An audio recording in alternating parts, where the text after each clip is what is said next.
So guys, I did a thing. I did a thing that I don't normally do.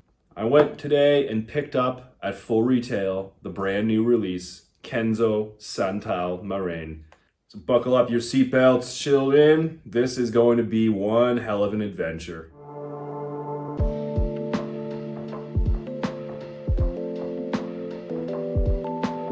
Hey, welcome back to Real Scent Review. Tonight, it's gonna be the brand new release, limited edition Kenzo Homme SANTAL Marine.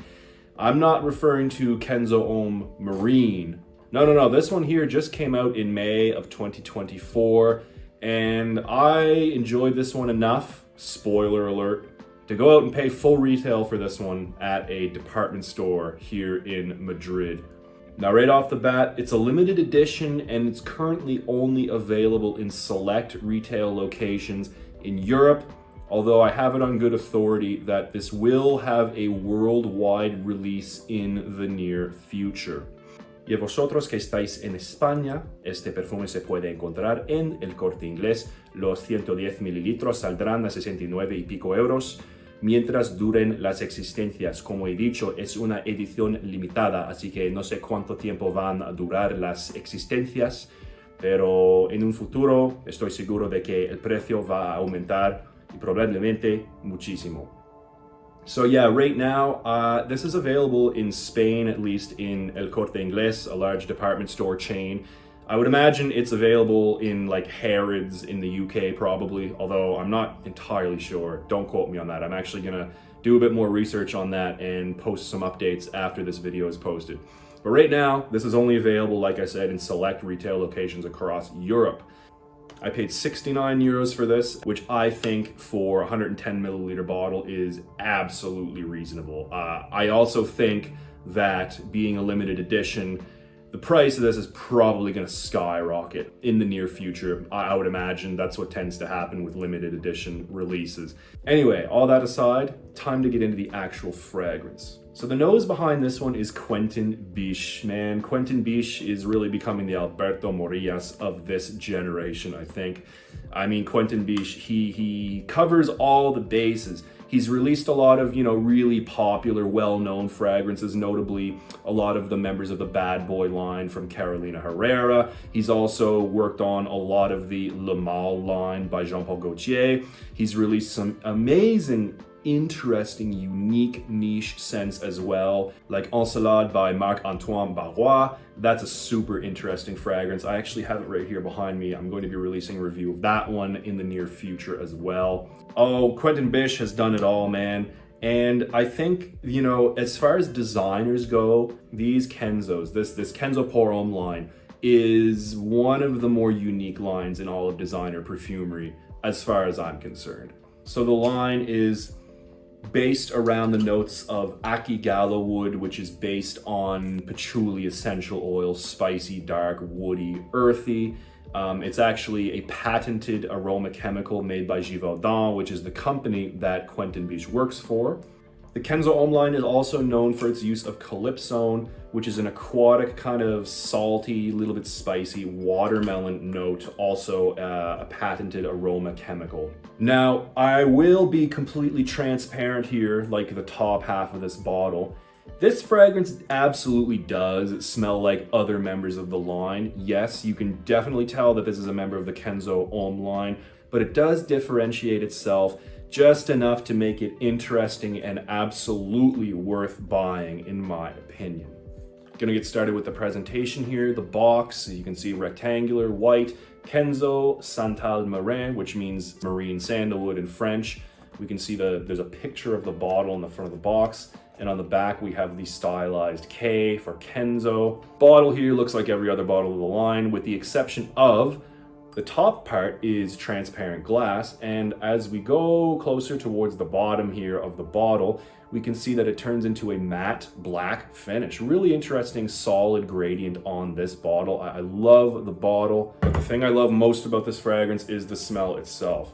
Also, the atomizer is very good, as you can see. Delicious. Oof. Damn, that's good. That's so nice. So what I detected in this fragrance is the following. In the top, I get some black pepper and calypsone. In the mid, we get some lavender, sandalwood, and suede. And in the dry down, it's some guaiac wood, patchouli / akigala wood. So, in the beginning here, big hit of black pepper. And that's gonna give it a very spicy, aromatic warmth.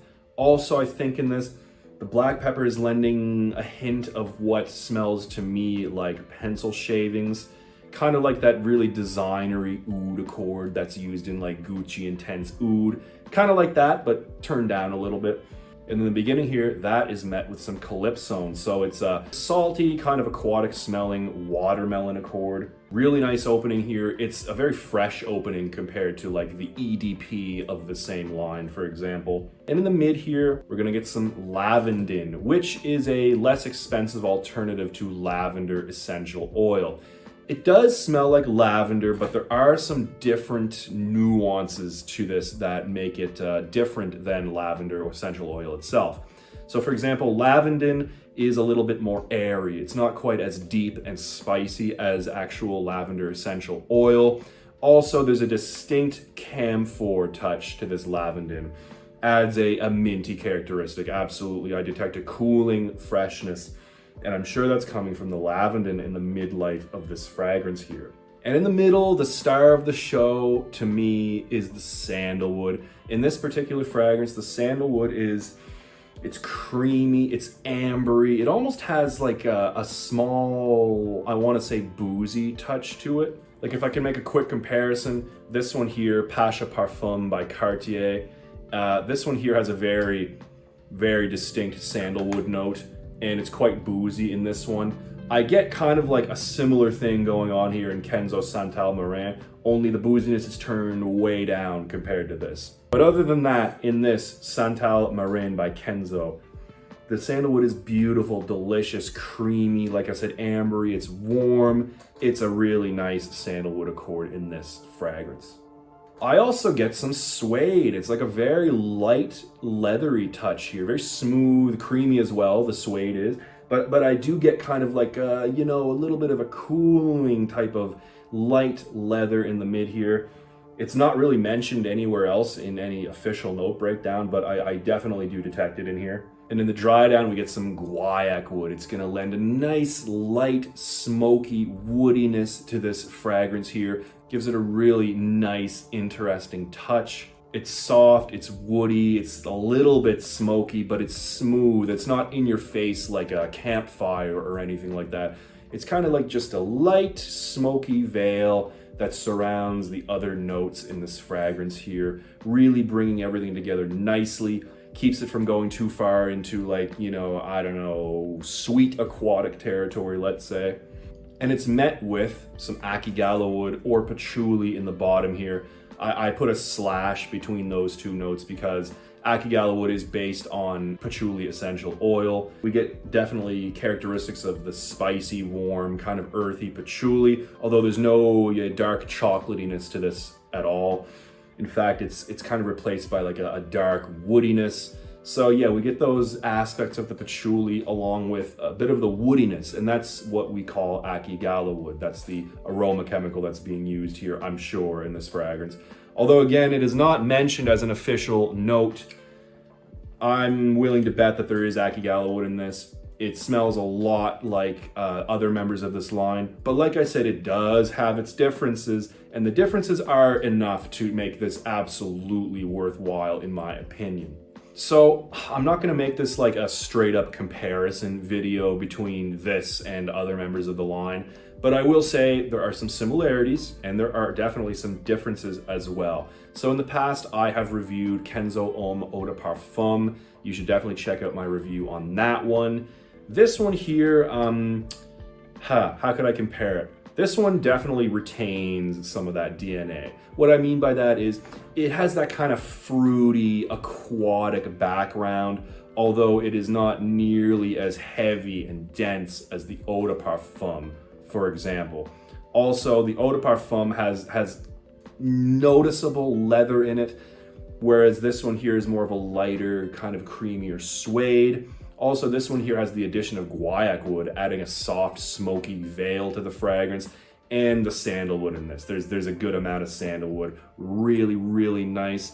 Also the openings are very different. The opening in this one, sharp black pepper with that calypsone. It adds kind of a spicy tinge, but at the same time, it's lighter, it's more airy than the eau de parfum. The black pepper might have you thinking that it's gonna be like really spicy or in your face, but it's not. I think the combination of the black pepper and the calypsone in the beginning is actually quite fresh, quite uplifting, quite nice. Whereas the opening to the EDP is quite heavy, honestly, quite heavy and intense. Also, there's the addition of lavandin in this one.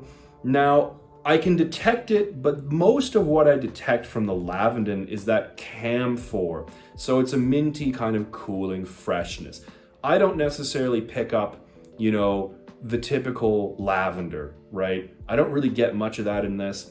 So while you can tell that there are absolutely some similarities between this, the eau de parfum, the eau de toilette intense, you can definitely tell that it's a little bit lighter than those two, at least in terms of scent composition, and with the addition of other notes like that pepper, that guaiac wood, and the sandalwood especially. It might have you thinking by that note description that this would be darker than the other two, but it's really not. I find the other two, the eau de toilette intense and the eau de parfum, are heavy, fruity, you know, sweeter as well, less fresh, less aquatic. This is fresher, more aquatic to my nose than those other two, and on top of that, like I said, with its own distinct characteristics, like the smokiness and the added woodiness. So if you've noticed, I haven't included Kenzo Homme Marine in this because I don't really have that much experience with it. I've smelled it probably 5 or 6 times. I know what it smells like, but I haven't really spent enough time studying it to really give a full opinion on it, to give a full review on it. But I gotta say, this one here really steals my attention. Out of the whole line, this is absolutely my favorite. I think it's also more versatile than the Eau de Toilette Intense and the Eau de Parfum. Those two are really heavy, really dense. Some people would say polarizing even because of that heavy Akigala wood and calypsone. And while those two notes do exist in this one, they're toned down and they don't take center stage like they do in those other two fragrances that I've mentioned. So I think this is more versatile and it's more reminiscent to me of what most people would consider to be an aquatic fragrance. Now, when I say that, this reminds me, yes, of the tropical style aquatic, the tropical sweet fruity style aquatic of the Eau de Toilette Intense, the Eau de Parfum, but this one definitely has aspects as well of, you know, the typical classic Mediterranean fresher style aquatics that most people are accustomed to. I go way more in depth than this in my review of the Eau de Parfum, so again, I'm going to suggest you check that one out if you want to know a little bit more about what I mean about tropical style aquatic. So in summary, is this the most unique fragrance out there? Well, you know, considering it's from the Kenzo Homme line, it does smell like other members of the line, but I find that this line in general, in terms of designer perfumery, really does stand out. So if we're gonna compare this to like the rest of the designer world, I'd say it's fairly unique. If I'm gonna compare this directly to other members of the line, I would say less unique, but still just unique enough to, like I said, warrant a full bottle purchase of this. Because especially if you find the Eau de Parfum and the Eau de Toilette Intense just too dense, heavy, sweet, fruity, this one here is absolutely gonna be your cup of tea. And I think this one is just refined a little bit more because of the addition of those extra woods and the smoky tinges. I still think you could wear this year round. This does have depth to it. This would be great for cooler weather, but also, and I think much more so than those other two of the line that I've mentioned, this is way better for hot weather. I mean, really, really hot weather. Today in Madrid, it's really hot out. It's like 37 degrees. This smells absolutely brilliant in the high heat, and I can just tell it's gonna serve me well in wintertime as well. So I think it's like a full year-round type of wear. Also, throughout this video, I've mentioned that it's kind of like an airier, lighter version of the Eau de Parfum or the Eau de Toilette Intense, and it is, but that does not mean that it skimps on performance. While it might not be quite the bomb that the Eau de Parfum is, you know, it still has pretty decent performance. It is not going to be as loud as the EDP or the Eau de Toilette Intense for that matter, but it does have pretty solid longevity, and the projection, for me at least, doesn't leave anything to be desired. It's not a bomb, it's not a beast mode fragrance, but the performance is above average, and you're gonna get what you need out of it anyway. But to me, my favorite part of the wearing experience of this fragrance is detecting the different nuances in this, how it changes from a spicy, aquatic in the opening to gradually a smokier, woody affair, while maintaining those unique Sandalwood and Calypsone accords without ever going too deep or sweet or fruity. I think this is a really, really well blended fragrance, and I gotta be honest, I will be very surprised if this does not become really popular in the near future. But like I said, keep an eye out for this one, because as of right now, it is only a limited edition release, and it has yet to be released worldwide, but like I said, it will happen soon. And I will follow the prices on this one, guys, and I will post some updates as often as I can on my YouTube channel to keep you guys up to date on prices and availability of this. So anyway, guys, that's been my review of the brand new release Kenzo Homme SANTAL MARIN. I love this one. I know you guys are gonna enjoy it too. So having said all that, until next time, guys, keep it real.